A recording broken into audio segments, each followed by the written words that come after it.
So hello everybody. I'm Sarah Mahoney. I'm a writer with MediaPost, and I'm thrilled to moderate today's panel, Beyond Bricks and Clicks: Navigating the Omnichannel Landscape.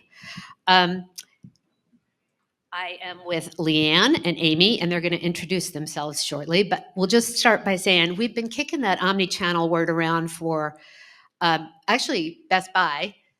Walmart started using it in 2003, but it didn't really become popular till 2010. So for 15 years, we've been using this word. You think it's so old hat, but this year it really seems to be doing something new. So with that, let's just get an introduction from both of you guys, and we'll dive into our questions.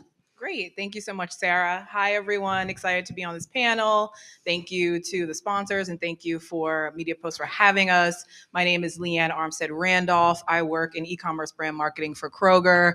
A little bit about what I do is I promote awareness and acquisition and retention for our Kroger delivery markets. So we have markets with stores that have Kroger delivery, which essentially delivers your groceries in a refrigerated truck. And then we also have storeless geographies like Florida and Birmingham, where we promote Kroger delivery without stores. So that's basically what I do. We'll talk a little bit more about the channels that we use, et cetera. And I'm Amy Clevenger, and also want to thank you for having me here. I'm so excited to be here. I'm with Claire's. I am fairly fresh at Claire's. I'm about 4 months in as their manager of media. I came actually from Kroger, so it's wonderful to be here together. And I was at Kroger for 3 years, and before that on the agency side. And for us at Claire's, it's just such an exciting time because really bringing the company forward. Although, being around 50 years, you would think we know so much. It changes every day, especially with our young audience. So it's a really interesting topic. Great. So what does omnichannel mean for you guys right now in your organization?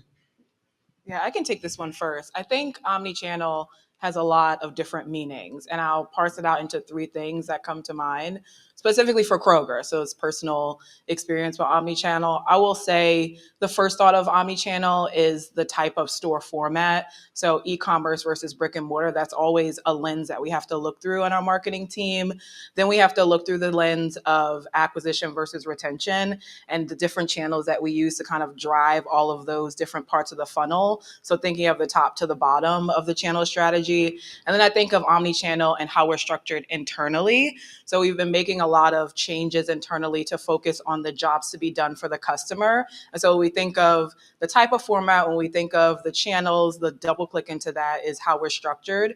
So for instance, I'm on the FC delivery team and I'm under convenience. So what it means to drive convenience for the customer utilizing our e-commerce channels. But then there's also seasonal moments like holiday and football. There's also Kroger Health. So we're using those 3 tactics to kind of think through omnichannel. So when I think through omnichannel, that's what comes to mind, is kind of all of those things kind of correlating together and then maintaining a consistent brand messaging across all of those different considerations. How about for you guys? So, of course, we have our stores. So that's really the cornerstone. We have over 2,700 stores globally. And with that, bringing the e-com experience, what we're doing right now is just really evolving that. So e-com's a big part of that, but where does it fit and where are we trying to really focus? So that's part of what we're doing right now, is figuring that out. But beyond that, we have retail partners like Kroger and Target and Amazon. That's a big part of it.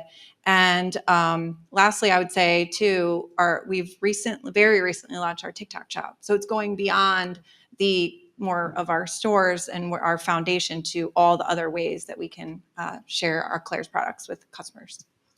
So it sounds like then the big job is balance. So you have these different things. So when you go in every morning, how are you thinking, I'm going to balance or rebalance these different channels?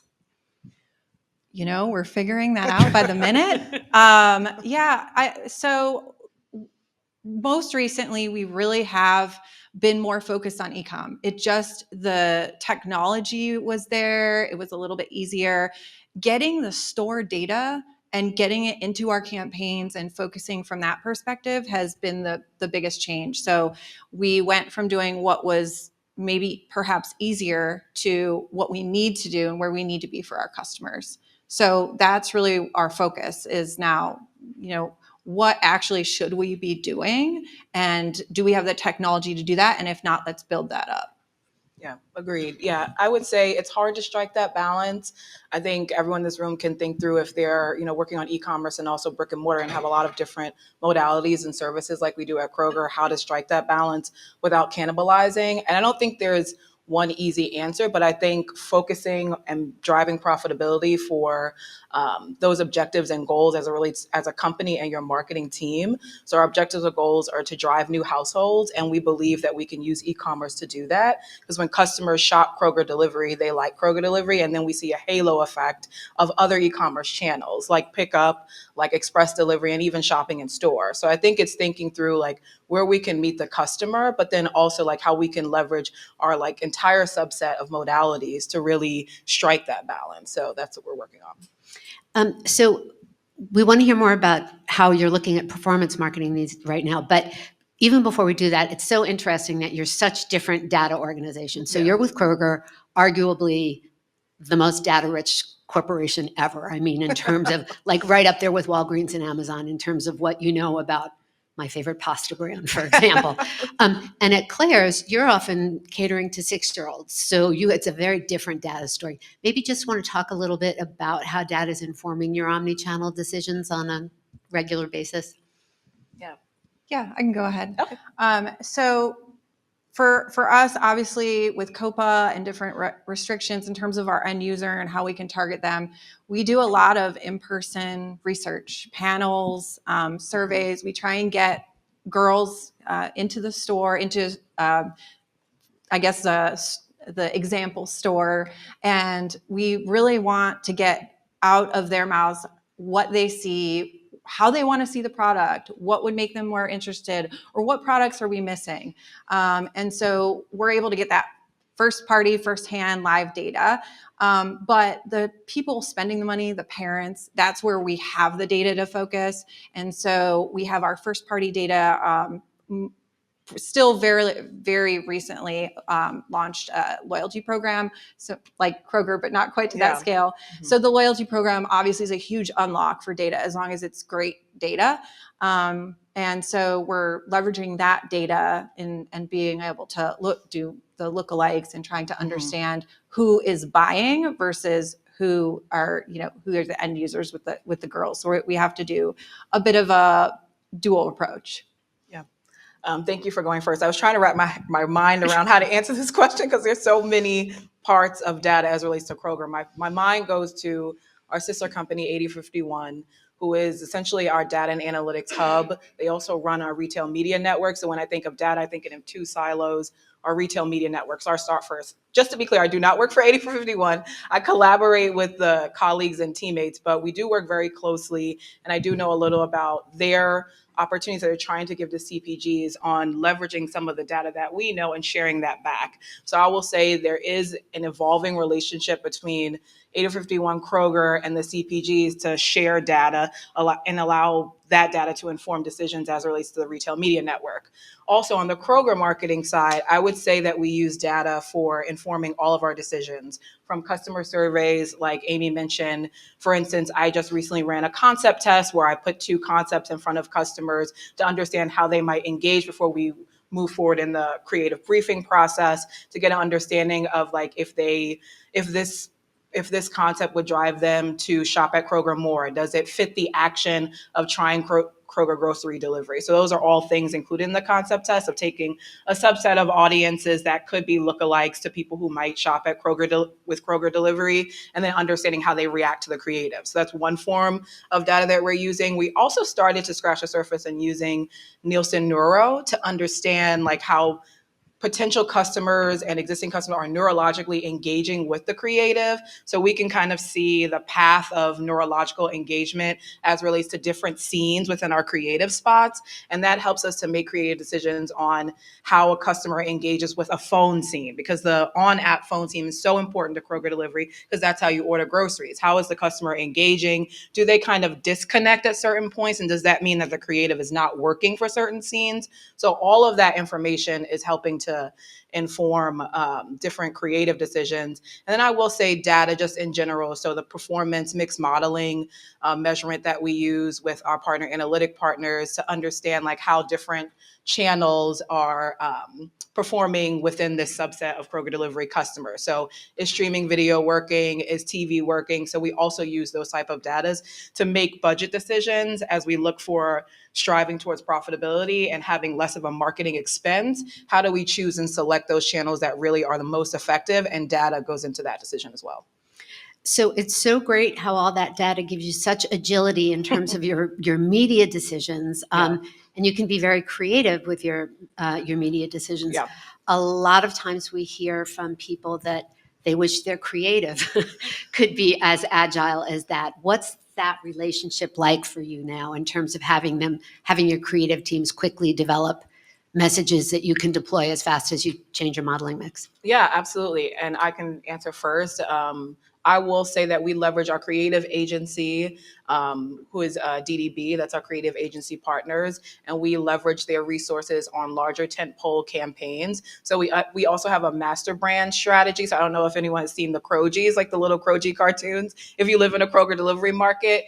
And that was a master brand strategy because we really wanted to differentiate ourselves from other grocery retailers because food looks like food, people like people, and they're really powerful, but how can we break through? And so that strategy was created around 2019. And so we've been really consistent. So we leverage our creative resources to make sure that we have the animation that matches that brand strategy. And so a larger impacts that we need to make to the creative strategy, we use our creative agency. But then to be more agile, we definitely leverage our internal creative resources for things like our performance campaigns, our direct mailers, so more of our own channels. And both are like truly really important. I think at a company like Kroger specifically, a creative agency can create an opportunity to really make impact, especially with amplified value adds. Like if you want to do an activation that involves more than just animation, more than just static creative, if you really wanted to, add impact, a creative agency is really great to help strike that balance. But then also in terms of being agile, in terms of being more affordable, in terms of really leveraging the budget and making it go further, we leverage KCS, which is our Kroger Creative Services, to create a lot of that internal artwork. Yeah, so for Claire's, we do have a nimble team in terms of internal creative resources. Similar to Kroger, we do have an outside agency that would do our larger brand campaign. And then we're able to iterate off of all of that they generate from that. But internally, we do the majority of the campaigns in-house. Now that's, obviously that can get hard when we move quickly and we have promos and we have different things we're trying to support. So we prioritize, and I can't support in media everything that we're talking about. So that might just go to email or that might just go to other channels. And another thing, we also leverage our creators. I mean, they are just content generators to the max for us, and we're able to leverage across different channels with that. So that's definitely been a huge, huge plus. And I think Amy makes a good point that I would just add. One of the things that we've been testing out more recently is being able to leverage some of that like tentpole creative that we get from the creative agency and using our internal resources to either update or evolve or expand or change. So if I were to leave with just one thing that's been working for us, is being able to optimize the budget in order to leverage some of that tentpole creative from our agency and change it and update it internally, which allows us to have less of a marketing expense. Just in general, just if you could frame up a little bit what those collaborations are like from the time you have an idea, from the time the first meeting happens, execution, getting it out, market, weeks, months, days, hours? From the largest campaign or from like the season, like the smaller? Even a smaller one. Yeah. Somebody sees something on TikTok and it's blowing up on TikTok Shop, or there's a food trend that's happened and you guys want to get moving and jump on it. How fast can you go? We can go pretty fast now. And actually, we're moving forward with a very recent addition of a content agency that hooks us up with content creators very quickly. And we can get content in a matter of hours, even a day, from content creators with our new partnership. So that's able to help us stay on top of and ahead of trends. But other than that, if I decide today that I want to launch a new campaign in media, we can be up within a week or less for something that's not as hot. So definitely being smaller, we have that agility. Yeah, I would say the creative planning process can be long. Like, I don't mean to belabor, but like our key tentpole creatives and our campaigns kind of are planned from, excuse me, our integrated process where we have an idea, we have a concept and a theme, and we kind of coordinate across all of our agency partners, our internal partners, our channel owners, and it may start anywhere from a year out. So depending the tentpole, depending on how impactful the theme is. So for holiday, we're already started planning holiday for 2025, like probably right after 2024. And we collaborate internally, but we also collaborate with our agency partners on a concept. And then we kind of move down the briefing process and socializing the idea, et cetera. So I would say that some campaigns, to Amy's point, can take longer, but some of the more agile campaigns, like for instance, we really wanted to get behind the demure trend with And mindful. like the mindful. So we had to be a little bit more agile, which is not very common, which is not very typical at the company. Like we have a lot of people, we have a lot of socialization, which is important, but sometimes it prevents us from being agile. But we have been getting a little bit more agile, but it depends on the channel. So organic social, we have a lot more opportunity to follow trends like on TikTok and like on Instagram. So we take the opportunity where we're able to be a little bit more agile. They're cartoons. You would think that they could do it just like that. So we've talked about a lot of different kinds of data, but tell us a little bit about consumer insights, because I think that's something that often doesn't get addressed. So you are learning all the time. You know, you're getting all kinds of research. What's changing about shoppers? What's changing about parents? What's changing about little girls that's making you kind of change the way you do your omnichannel media job? Yeah, I would say for us, in short, we've seen a change in the customer in the last 5 years due to the pandemic. So when we think of like 2020 and we think of the time of pandemic, we saw a resurgence of customers using contactless delivery. And so as many people know, that was kind of the main ways that people were shopping. It was pick up, so you order on your phone and then you get it, to your car, and it can all remain contactless in a time where we had to be very sensitive to being around people. And as we have evolved in the last 5 years, I would say there's a lot more dual customer experience wants. Like the customer wants to get Kroger delivery, but they also want to go in store. So we just have to manage all the different customer touch points and meeting customers where they are. So I think of how we're structured internally with the jobs to be done, because we really need to wear a lot of hats in terms of understanding the full path of the customer. And so we've also been leveraging our lifecycle marketing team to understand the customer touch points as well. So I would say that that's probably where we're focused on. Okay, great. How about you? So post-pandemic, it's been a great opportunity for us because little girls want to touch the product. They want to be in the stores. It's really for our target is Gen Z or Alpha or Gen's Alpha, however you want to reference it. And they really they obviously very digital first. So we need to be there for them. And that's where that creator strategy is going to come in huge.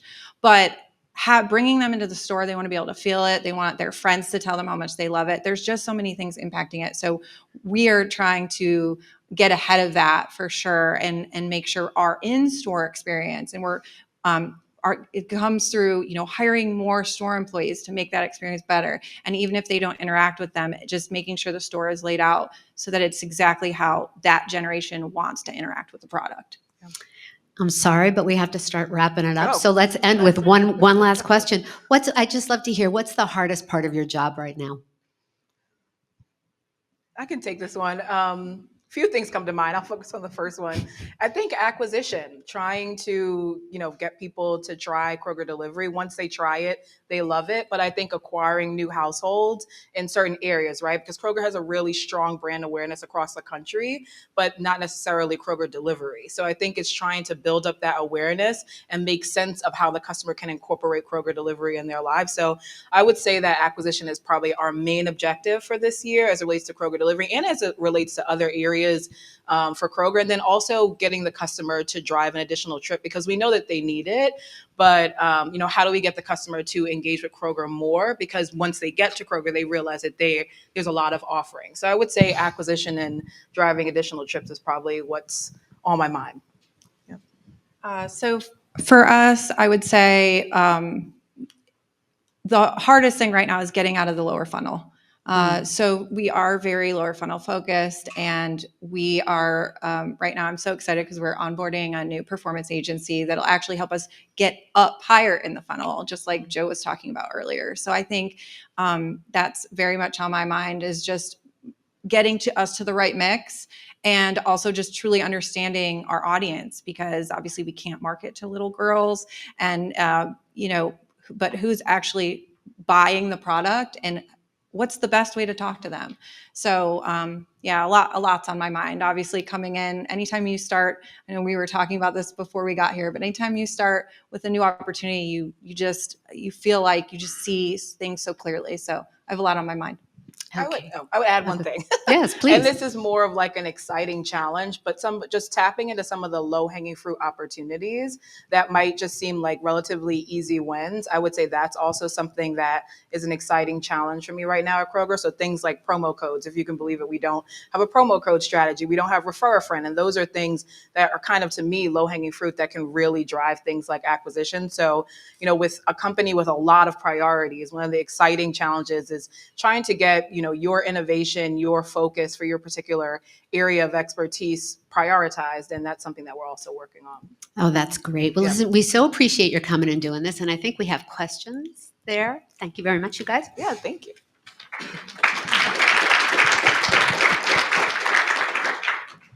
All right, what questions do we have for LeAnne and Amy? I'm already mic'd up. Oh, my mic work? No, use this one. We'll run it here. A lifelong Kroger fan here. Okay. What do you think? I mean, it's a 15-year-old word. I didn't know that, a 22-year-old word. Where do you think that the word has kind of matured in the wrong way? Or where do you think people misunderstand omnichannel? Or where is it? What are we getting wrong? What's the downside? What's the misconception? What's not there? I think that's a good question. I would say the misconception about omnichannel is that the word is so focused on the robust need for channels as opposed to the need for consistent brand strategy. And I say that from my lens because Kroger has a lot of banners. Like I mentioned, we have a lot of modalities. And so I think a big misconception is that you need a lot of channels to be omni-channel. So we started out on this journey when we set up fulfillment centers in 2021 with all of the channel mixes. So we had linear TV, we had streaming video, we had every paid digital channel. And so right now we only have 3 channels, but that doesn't necessarily not make us omni-channel. It just makes us prioritize what's working effectively. And so that's what I think the biggest misconception is that to be omni-channel, you have to add a lot of channels. And I think that it's really about the effective channels, the ones that drive the lowest CPMs, the one that drives the best cost per acquisition for new customers. And so that's what I would say to that. I hope that answered your question. All right, other questions? Going once, going twice. All right, LeAnne, Amy, thank you so much.